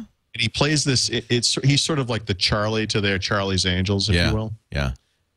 And all he does is speak in these insane coded, phrases that mean nothing. That sounds good. I don't remember any of the actual phrases. That's actually it's the sort of thing where he'd be like, the raccoon will be, and they're looking at him like, what? Like, it's actually. Okay, actually, you got me. It's funny. Okay, you got me. This is a good site to know about, actually. Much about my preferences for movies, but anyway. Yeah. Feedflix, FEEDFLIKS.com. Because, I'm seeing, expiring soon. Like, I have 4 hours to watch The Butterfly Tattoo if I wanted to see that. And, These are expiring soon, I say, yeah. Yeah, because Netflix makes deals with stars and stuff, and then these shows come and go. So it's nice if you can watch this, and they'll show you most streamed titles and all sorts of stuff. This is actually really great. Feedflix. The most streamed title is 30 Rock's Season 1 pilot. That's too bad. No, I love 30 Rock. 30 Rock's okay. There's an episode in, I think, the first season, the Beeper King episode. Yes. Isn't Maybe that funny? The finest Alec Baldwin moment of all time. Alec Baldwin is so good in that. Yeah. The number 3 movie, Up. Sure. But what they should show you is how many people stop after the first 15 minutes. But they don't show you that. All right, so let us move on, because God knows that was the world's longest Netflix commercial. I did mention the B word, Ballmer. We've not been alone, apparently, in wondering whether Ballmer was the best person to be running Microsoft. Yeah. Maybe your tune has changed now that Windows 8 is coming. I've never really complained about Ballmer, have I? No, you haven't, actually. No, maybe I have. No, actually, this is just kind of an interesting side story. There's a guy who was an influential hedge fund manager who last week called for his ouster. His right. In fact, that happened right during the show. The board said no. Yeah. Is it Einholt or whatever his name is? Yeah. Reinhold or Einhorn. Einhorn. So the thing that's interesting about this is, of course, imagine what it's like to be me for a second. I mean, I'm consumed by this technology stuff. That's all I think about. So I will do things where I'm typing a certain word and I'll write Microsoft because the word is kind of close to Microsoft. Yeah, I type TWiT a lot. Yeah, you know what I'm saying? Or Yeah. you're reading a story and you see something and you misread it. Yep. You think it says Microsoft or Google or Apple and it's talking about something completely different or whatever, you know, that type of stuff. You see this stuff everywhere, even when it's not there. So literally the day after this guy came out and said Steve Ballmer should be fired, I'm flipping through the New York Times on the Kindle. And I business section comes and goes and sports is next. And what it says is, hedge fund manager makes bid to buy the Mets. Like the New York Mets are up for sale, right? Because their owners got into trouble with Bernie Madoff or whatever. Right. So I saw that. And of course, what flashed through my mind was this guy. Now, there have to be hundreds, thousands, I don't know, hedge fund managers. I mean, these guys must be pretty common, right? So I didn't even read the story. I just flipped by it. Then later on, I saw this thing mentioned again. It turns out it's the same guy. I mean, that's just weird. What a busy week. Yeah. So he like called for Ballmer's ouster, and then he made a $200 million bid for the New York Mets. Well, you know. Yeah. Can't do one, you can do the other. I just thought that was kind of interesting. It's just And he won. He got him, right? Oh, I don't know. Actually, I stopped. I didn't really pay attention to the story, but I don't mean to say I don't care about the Mets, but I don't care about the Mets. I skip those stories. Yeah, I don't really care. I don't really care about the Mets. Office 365. Yeah, no, Microsoft had never publicly said when this thing was coming out, but I don't know. I was led to believe it was going to be later in the year, but Ballmer, and by the way, this has to be the single greatest reason to keep the guy in office, blurted out that this thing was shipping in June. Oh, thank you, Steve. During a speech. It was really strange. I mean, so this is the thing I love about Steve Ballmer and why I have these mixed feelings. I agree if you look over the past decade that there are some issues, but then again, you got to love this guy. He gets on stage and he just has a habit of saying stuff. Yeah. There's an old phrase, the leaky ships, starts at the top or whatever. He is that guy. I mean, and I love him for that. So apparently it's happening, but I've been using Office 365 since last, I don't know, October, something like that. And it's going to be painful and difficult, but I am actually going to switch from Gmail to Office 365 when it happens. I never thought I would ever use a Microsoft email solution ever again. But there it is. I like it. I like it a lot. So I'm gonna make it happen. So I did get in. I'm really pleased, and so I just have to. Oh, wait a minute. I guess not. I thought I got in. Access denied. You are denied, sir. Are you the funny thing Laporte? is, I actually, you could use, obviously, and people do this, a lot of people, you could use Outlook, the app. I really don't like Outlook. I find it to be very big and heavy. And I actually really like the web interface for Office 365, which is Outlook-like. Actually, I'd call it Outlook Lite, maybe would be the right way to put it. But it doesn't have everything that Outlook has, of course. It's a web app. But I've been using it. So I literally moved. I had my Gmail account collecting a bunch of other accounts, and I moved all that stuff over to 365, and I've been using these things side by side. And there's some things to recommend on both sides, but I really like the web interface. It works nicely, I guess. Well, as soon as I figure out what my ID is, I will get back in there. You must have it somewhere, Leah. I do. I'm looking, and I see it's TWiT. I for some reason decided to call myself TWiT on Office 365, but I do want to play with it. It's a little bit small business focused. That was the thing that kind of threw me. It's not, even though you can, as we've talked about. You can do it as an individual, but I think the power of this solution is when you really use the other stuff. I told you that Raphael and I are using it for the book, so we have a SharePoint site set up. There's a public-facing site. There's an internal, I guess, an intranet that we use, to post our notes and share notes and do all that stuff. And there's the link clients, which we can use to share our desktops and exchange information in real time and all that stuff. And then, of course, email, calendar, and contacts through the hosted version of Exchange. But it's very powerful. It's a really nice solution. And it's interesting because I am using the other stuff, which is something I never did on the Google apps. And I use Google calendar and Gmail, but I look at that. I look at their other stuff, and I think, yeah, okay, this looks ham-handed to me. But the Microsoft stuff is really good in this case. Let's see. Intel. Oh, the Ultrabook. This I thought was I was puzzled by this. The second I saw this, I thought this is the stupidest thing I've ever heard of. And then I actually read what they were doing, and I thought, this makes some sense. Well, they're just to me, it looks like they're making MacBook Airs. Windows. Right, and that's interesting.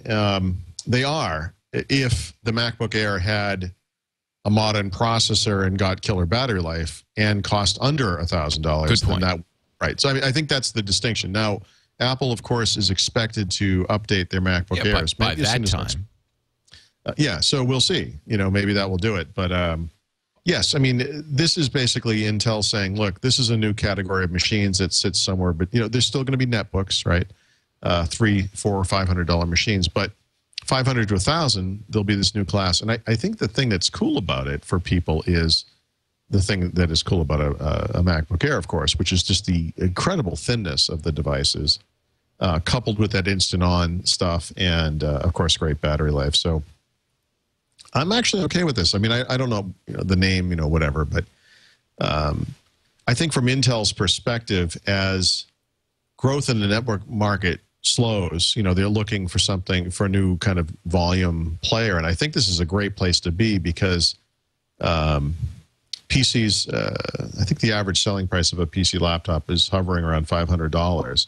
So that $500 to $1,000 range is kind of the place where people who are looking for a PC would spend a little bit of money to get something that was like awesome, like really thin and light, that kind of thing. And I think this is an interesting idea. And I think when you look at it and you see their progression of the chipsets they're coming out with and where they're going over the next 2 years and all that stuff, I think this thing's going to work. I think it's. I'd agree with. I mean, I love my MacBook Air. I use it all the time. It's my notebook of choice, and I'm really tempted to get a Lenovo X1 or one of the Dell Ultrabooks. I mean, so here, by the way, Lenovo X1, the difference between that and an Ultrabook, literally is the battery life, because in that case you've got a machine that is already really thin, right? It does have a modern, it's in this case an i5 processor, which is kind of mid-level, but these things all the way up to an i7, and the battery life should be half again or better than what you get on the. What are you getting on the X1? I think the X, it's pretty bad. I think it's really? It's not very good. Too bad. So they have a battery slice you can add to it. Yeah, but then what's the point? But that's why I bought a Lenovo a ThinkPad Edge 420S, and the big difference between that and the X1 is, well, there are some differences. It's heavier and thicker, not dramatically, but it gets almost 7 hours of battery life. That's a big difference. Yeah, and so these Ultrabooks, because they're running on Ivy Bridge, are they expecting? Yep. Much better battery life, better power management, all that stuff. So and cheaper. Yeah. I mean, I was speccing out an X1. I mean, an X1 with a 128 gig SSD is $1,500 and change. It's more than a MacBook Air, and about $600. No, I'm sorry. About $500 more than I spent on the machine I got. So it's expensive. It's kind of it's like a luxury machine. Well, yeah, it is. I mean, and thin and light has always been kind of considered luxury. So this may be that's one of the things that's different. I think Ultrabook is their attempt to make thin and light the norm. Right. This is what we're gonna. We'll have this. This is the category. Thin and light. Yep. Because it's thin and it's light. Yes. Not just one or the other, folks. Both. Right. Actually, that's one of the funny things that happens when you get them this thin. They psychologically they're heavier because even if it's only 2 pounds, it's so thin it looks like it should be like a feather. So psychologically, even it's not heavier, but it's psychologically there's something to that. I noticed that. Yeah. Yep. So you said that you were going to have something to say about Eric Schmidt at D9. He said that the Gang of Four, the engines that were powering modern technology innovation were Google, Facebook, Apple, and Microsoft. No. To qualify what he was saying, what he was really saying was consumer-focused companies online, right? He did, in fact, a tip of the hat to Microsoft and the enterprise. But he said Amazon, not Microsoft, was the... Right. Was all those companies he mentioned, he's right. Their There's no doubt power. about it. I might say Apple doesn't belong in that list, to be honest with you. Facebook, Google, and Amazon. No, but Apple made it in because increasingly the people who are accessing those services are doing them from these devices. iOS, yeah. So, yeah, and it's fine. I actually don't disagree with this assessment. I mean, other than the fact that it ignores the fact that that's not the whole world. I mean, it's cute and everything, but most people getting online are probably still doing it from Windows machines, not from other smartphones or whatever. But whatever, it doesn't matter. I just think, Eric Schmidt, he's kind of devolved into a caricature of like an evil, villain guy. I mean, you've seen that video where like the cartoon guy where he's wringing his hands. The ice cream guy, yeah. Yeah, I mean, he has a way of coming off like that. I mean, it's just kind of a tough aspect of his personality. The one thing people forget, because of course we associate him with Google because he works there, is that he comes from Novell. Right. And he ran Novell into the ground, or Microsoft did. That's true. He's already lost to Microsoft once. Yeah. Yeah. I mean, I believe he was like Sun, Novell. Name your list of companies that Microsoft buried on the way to fame and fortune. So I'm sure he's enjoying his time in the sun, such as it is. But some rumors that he wants his aspirations are now political. He wanted to be Commerce Secretary, didn't get that job, and then he might be even thinking about a run for such president. A horrible politician, though. He's has such a bad way about him.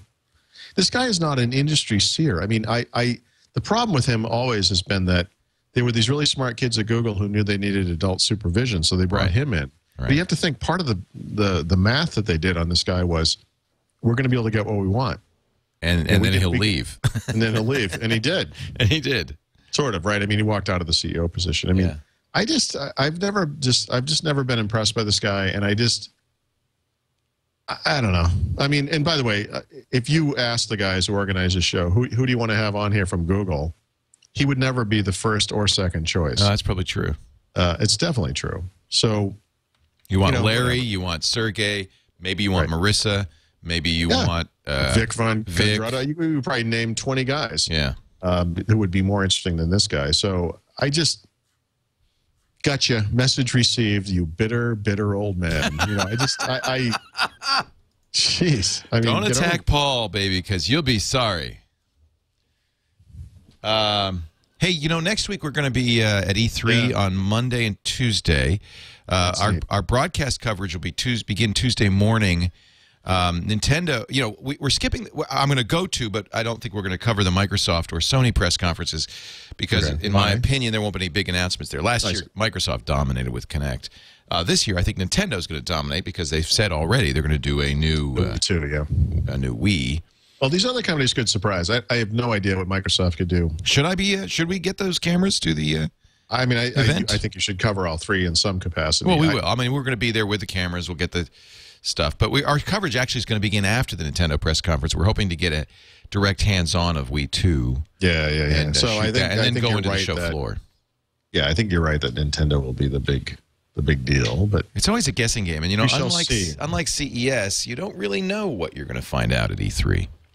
I think the thing that's interesting about Xbox has already happened, which was basically that Microsoft put out this blog post where they said, "Hey, by the way, Xbox is our core entertainment brand." Right. That 40% of the time that Xbox 360 users spend on the console is not spent playing video games; it's doing other things. Wow, like Netflix. Netflix. Wow, that's 40%. Wow. Right. So there's a lot you can get from that, but I think this falls neatly into the information I provided previously that Microsoft is de-emphasizing and getting rid of the Zune brand, and that there'll be some branding of their entertainment wares in the future along the lines of something else. And I think this is pointing to the fact that it will be Xbox. That if we're Microsoft, and I'm not saying they are, I don't know, but if we're Microsoft, to make a Windows Phone device that had no phone in it, i.e. their version of an iPod Touch, that it would not be branded Zune, as you would expect, but that maybe it would be branded Xbox something. Because that thing, after all, plays, well, it plays Xbox Live games, which is a confusing thing right now because it's really a Windows Phone application, but Microsoft calls them Xbox Live games.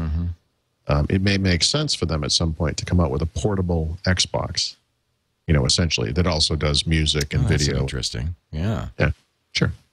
So maybe you think they'll announce that on Monday? No, I don't. But I don't. From a betting perspective, I don't think that, but I think it's a possibility.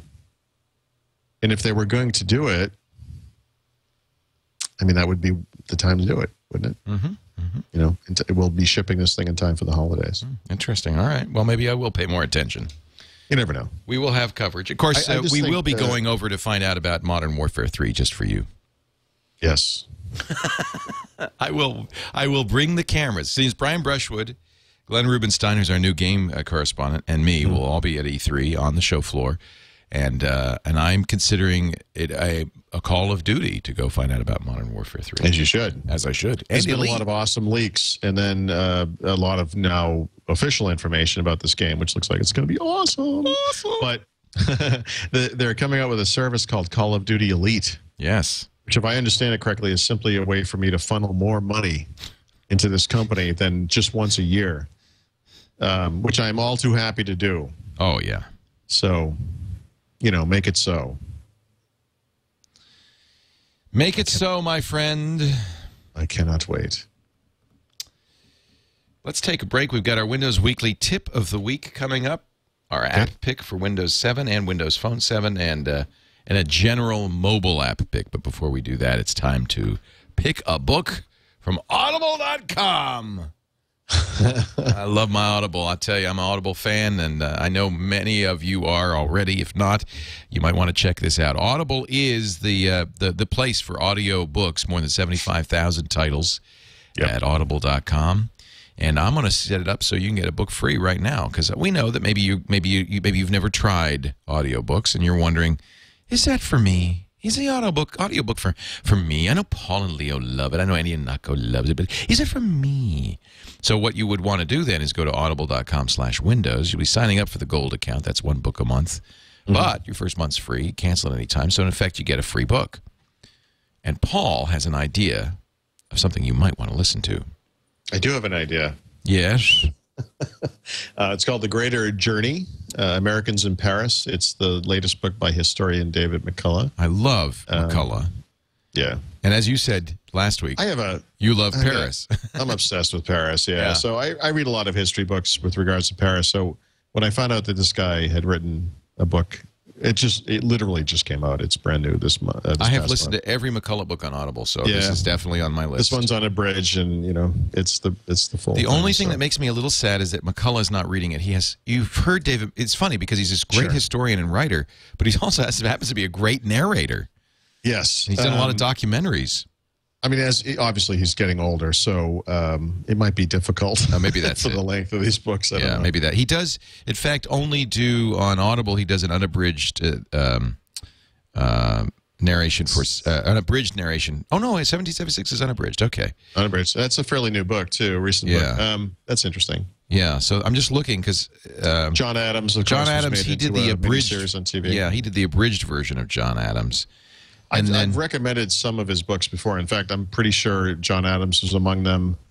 I love John Adams. Actually, Edward Herman, who does this book, also does. Now, Edward Herman, because he's a well-known character actor. Right. Let me play a little bit. You'll recognize his voice, perhaps. This is The Greater Journey, Americans in Paris. 1953, another notable but very different American family began its time abroad. The year before, in 1852, he kind of sounds like David McCullough. Yep. So that's not so bad. Okay, I love Edward Herman. I think he's a great actor, and I like his voice. So, and I can't wait to read this. So, what's the premise? Well, I mean, everyone knows that in the history of or most people know in the history of the United States that the 1800s was a time of great expansion. All these pioneers would head west, and for to claim this vast, some slice of this vast territory that the United States had. But as McCullough says, not all of these pioneers went west. A lot of them went east. Paris, and east in this case.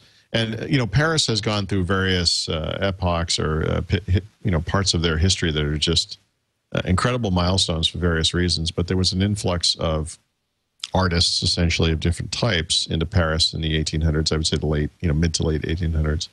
And this tells the story about the Americans who went there during that time. So it's just I've not completed it, not even close, but it's just an incredibly interesting period of time for me. Coincidentally, I will just say that two things that are related to this. One is there's an iTunes U course that I've been listening to, and you can watch as a video version as well, that I'm almost done with, but it's called France Since 1871. That has, I think, 25 classes, which is fascinating, basically dealing with some of the same time period. And then there's a Woody Allen movie out right now, for whatever it's worth, called, I think it's called Midnight in Paris. Which, is I have not seen and will see, but it's basically about, a couple that goes to Paris and then can travel back in time and visit a lot of the famous people who've gone through Paris over the years, Gertrude Stein and Hemingway and so forth. So this is just in keeping with a way that I waste a lot of my time. so dreaming I spend a lot of my time, at least, anyway. So dreaming of Paris. I love Paris too, and I love Audible. Audible.com/Windows. This book or any one of Audible's books, you get a credit. So some books some of the really long ones are more than a credit. Almost everything's a credit, which means you can listen to it for free by just going to Audible.com/Windows. You see, I have 2 credits. I love this. I savor this. I have 2 credits, and I'm looking at the books I have queued up, and I'm trying to decide. I'm almost to book 3 of the Void trilogy by Peter Hamilton. I want to read that Bobby Fischer book, Endgame, that you recommended. There's The Greater Journey that's on there. Andy Anako recommended Secretariat because his friend Bill Knack wrote it and narrates it. And then I want to read this Big Short, Michael Lewis. So I got 5 books, but I only get 2. Decisions. It's so fun. I think I'm going to have to definitely get The Evolutionary Void because I'm almost done with book 2. And when you start a trilogy, sometimes you just have to go right through it, power right through it. Yep. And then, I guess The Greater Journey. I guess I'm going to read that. I love David McCullough. Audible.com/Windows. Give it a try. And now, ladies and gentlemen, Paul Thurrott with their Windows Weekly Tip of the Week. So, Windows Home Server 2011, the new version, is now finally available for purchase if you just want the software. So what you're looking for is the OEM version, right? This is the version of the software that's typically sold to PC makers or system builders, but you can buy them. So we've been able to buy Windows that way, even though. Yeah. So now you can do this with WHS as well. Yeah, just be careful when you do this because there's an original version of Windows Home Server, which is not what you want, and then there's the new version, which is 2011. So just make sure it's the 2011 version. But Amazon has it. I think it was $116 or $118 over there, and then Newegg also has it. I think about $120. And that's actually really reasonable. So if you want to put Windows Home Server on a, like a PC tower or whatever and use it that way, which is how I actually have done it, that's finally happened. That's tempting, I must say. Yeah. Very tempting. Our Windows 7 app of the week. Yeah, this one, I got about 8 emails about this. Microsoft has a new standalone System Sweeper beta. It's basically an anti-rootkit tool. Yeah, we talked about this on Security Now, too. I think it's designed, because if you look at the website, it says, okay, you've been sent here by Microsoft support. Yeah, exactly. Well, I think it's in beta, right? So obviously they want people to get it early. Right. But I think eventually they'll just release it. But yeah, I mean, I look at this and I think I have once in my life had that kind of rootkit issue. It was on my son's computer where, you're almost not sure you can get rid of this using conventional means. And once you do kind of fix your PC, you're not really sure you did it really, because these things have a way of getting in there. Right. And rootkits you can't see. Yeah. So this is a Microsoft tool to scan your system and identify and then remove rootkits if you have them. And you have to make a boot disk and boot to it. Yeah, because it has to work offline, meaning Windows can't be running. So you boot the system with this disk, and then it will examine the disk. So anyway, thanks to everyone. A bunch of people wrote in about this one. So It must be making the rounds on the blogs. It is. Windows Phone 7 app pick. This is cracking me up. I know. This is well, but my kid loves this. There's going to be a lot of this stuff happening because, this is like the month where they release a new excellent game every week or whatever. Right. But, Doodle Jump is out. It's going to be like, 18 years old or something? Well, it certainly was available on the iPhone from day one. A long time ago. Yeah. But it's such a fantastic game. And for whatever it's worth, this is that game. This and maybe the Angry Birds games. My kids go back to this one again and again. And I guess they update it occasionally with new, capabilities or whatever. But if you haven't played it, you have Windows Phone or whatever, or even if you have played it, the reason to get it on Windows Phone, of course, is because of the achievements. And we all actually, you can apply these achievements. You get these games, go to the same account as they would for all your Xbox games. And I am, of course, an achievement whore, so I look for anything that has achievements. It's Doodle Dump Prestige 11. That's right. Is there a 15th Prestige I can achieve in this game? Actually, the achievements in this game are pretty hard. They're such things as, use 3 springs in a row or, that kind of thing. No, it's a fun game. It's a great game. Great game. Is it free? Because it's free everywhere. No, it's not. It's not free. It's I want to say it's $2.99 or $1.99. It is not free. And our mobile app pick, just kind of in general. I need to rename these because I guess it's really like an interoperability app pick. The idea here, remember, is that you have these mobile devices that are not Microsoft oriented, but use Windows, and you want them to work together. So this is a perfect pick for that kind of thing when you think about it, when you see what it is. But it's actually, I'm sorry, I misnamed it. It's AirPlay for Windows Media Center. And what it does is it allows you to use the AirPlay functionality in your iPhone, iPod Touch, or iPad to play not to Apple's Apple TV, but to a Windows Media Center-based PC. Oh, that's neat. It's really, well, I guess the results are different depending on the PC. I had a hard time getting it installed. It says you need Bonjour on there. Yeah, which you would have if you have the Apple stuff, right? So unless you did something crazy, if you install iTunes, you have Bonjour. Okay. You need the .NET framework, I think. There's a bunch of little steps you might have to go through depending on how it works. But at the end of it, what will happen is, from your iPad, which is how I tested it, if you bring up that little AirPlay menu, usually what you'll see are whatever the AirPlay devices you have in your house are. So, I have an Apple TV, for example, that will show up. Paul's computer is one thing that shows up. Right. And then Windows Media Center shows up, and you can actually play to Windows Media Center as you would, as if it were an Apple TV or whatever. And that's cool because, for those people who are using Windows Media Center, all 5 or 6 of you, whatever it is, out in your den, this would be a way to play that content as so you have this device, but use this other thing on the other side. So kind of a perfect tip or pick for this category of pick, I guess. Excellente, yeah. Well, that about does it for this fine program on a fine Thursday morning, the 2nd of June, 2011. I can't believe it's already June. Yeah, you ought to see it here. It looks like it's the middle of winter. It's pouring rain. It's freezing cold. I don't get it. I'm sorry. I know. Paul Thurrott is the editor-in-chief of the SuperSite for Windows. I want you to go there and just bathe in the glory that is the SuperSite for Windows. WinSuperSite.com. I do it every day. Yes. I print it out and roll around on it. WinSuperSite, I'm soaking in it. That's great. It does have a great, the whole thing on Windows 8, yep. And I think that's the place to go if you want to know everything you need to know about Windows 8. He also is a news editor for Windows IT Pro and the author of many fine books, including Windows Phone Secrets, available in bookstores right now. And probably he's going to put his nose back to the grindstone. It's healed up now since the last time. And crank out Windows 8 secrets, I think. Did they say it will be called Windows 8? They've admitted that Windows 8 is the code name, which I've always said. These guys have been under this weird thing where they can't say it, but they've let it slip so many times. Yeah. They have not said what the final name would be.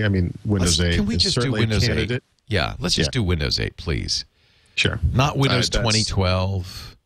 I would go with 8. Not Windows 9. What they should do is call it Windows 7.5, and then they could iterate the version number to like 6.3 or something. That would be great. I could see them saying maybe Windows Touch or something to emphasize the new UI. I think they need to walk away from the silly names, personally. I think so. Windows 8 is a great name. And you know what? It's what we're going to call it. regardless of what Microsoft calls it. That's exactly right. Yeah. Thank you, Paul. We'll see you next Thursday. Next Thursday is, just to warn you, one of the things we're going to do is have a Apple developer on to talk about. Well, I wouldn't warn them. It's a gift. A gift to you. People pay to see this guy. No, actually, Aaron is a really great guy, and we will talk about Lion and iOS 5, and as well as, of course, all the Windows news. Yep. Paul's take, Paul's unique angle, the view from here, in a way, the view from atop the mountain that is Windows. Wow. And Windows Weekly. You mean from our position of dominance, Lee? Yes. Oh, what is that little guy Apple up to? It appears to be a gnat. They're so cute. Aren't they cute? That cute We've little allowed you to play in this market for long enough. toy Move operating along. system. Right. Thank you, sir. We'll see you next week on Windows Weekly.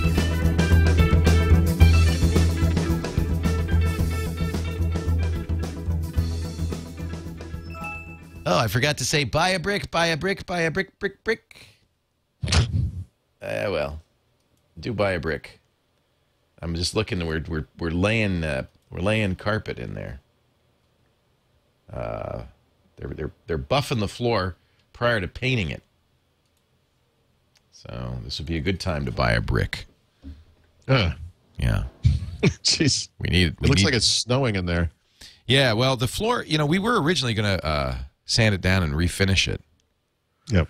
And it turns out it's really crappy pine, and it's patched everywhere. You can see, because there was carpet over it. There's patches everywhere, and so it's just not. It's not doable. It would have cost us about $20,000 to refinish it. So we're just gonna. What do you do when you can't refinish it? Paint the sucker. So we're gonna cover it up in some fashion. Yeah, we're gonna lay carpet in patches. Under each set is carpet, and then there's runners. But then the rest of it will be painted. Painted a kind of a speckled gray. Actually, I have an image of what it's going to look like, which I can show people. And that's just, we have to have something smooth and flat. And that's it. All right, Paul, thank you so much. Thank you. And I'll catch you on the flip-flop. Good evening. Good evening, ladies and gentlemen. Here's what it will end up looking like. So we have these kind of islands of carpet in a kind of a sea foam, and then a speckled gray. This is actually what the screensavers floor looked like, so it will be reminiscent to the screensavers. And you see the arches.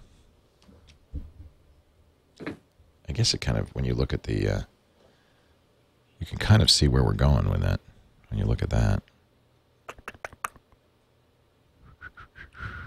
Thanks, Paul. Bye. See yas. We'll turn on the sound so you can hear them working as they're buffing the floor. So they need to smooth it so we can paint it, and then they'll lay a primer on it, and then a gray. I'm trying to get them to get a kind of a rubberized gray.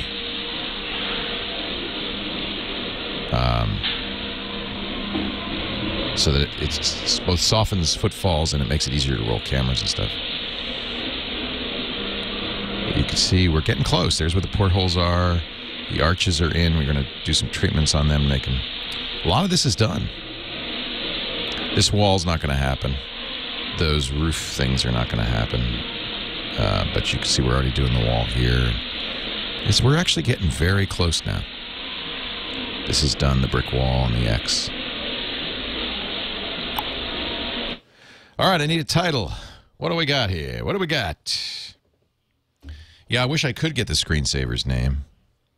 But at the same time, not sure I want to call it the screen. We're going to do shows that are kind of like the screensavers, but I don't really want to, I want to be forward-looking, not backward-looking.